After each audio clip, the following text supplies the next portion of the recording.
Welcome to PodWiz GRE podcast by Wizako. I'm your host, Lexa Wiz. And I'm Zako Buzz. Today, we're diving deep into a crucial topic for graduate school applicants, letters of recommendation or LORs. You know, Zako, I've noticed that many students underestimate just how important these letters are in their application package. Absolutely, Lexa. These aren't just formalities. They're detailed assessments that give admissions committees a third-party perspective on your abilities and potential. Let's break this down for our listeners. Most master's programs require 2 to 3 letters of recommendation, and they're looking for very specific insights about candidates. And here's something interesting. The type of recommender you choose really depends on your program.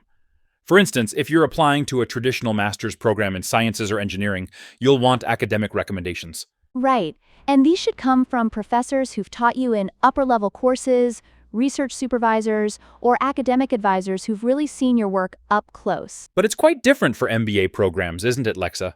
Absolutely. For MBA programs, they're looking for recommendations from workplace supervisors who can speak to your leadership potential and professional capabilities. Ideally, these should be direct managers who've supervised your work for at least 6 to 12 months. You know what's interesting?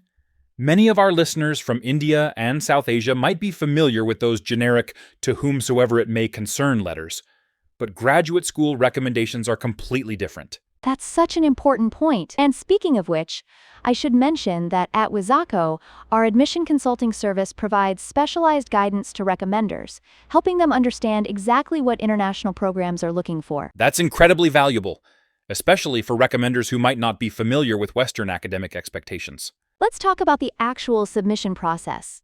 It's all digital now. No sealed envelopes like in the old days. True.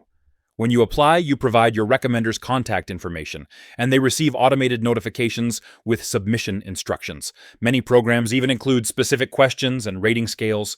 And here's something crucial. These letters are confidential. You'll typically need to waive your right to view them. That confidentiality actually makes the letters more credible in the eyes of admissions committees. You know what's particularly challenging for international applicants? The cultural differences in recommendation styles. Absolutely. Western academic recommendations tend to be more detailed and enthusiastic than what's customary in many South Asian academic settings.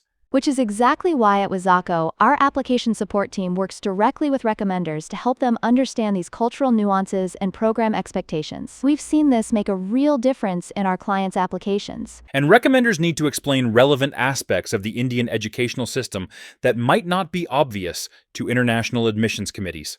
The language aspect is crucial too.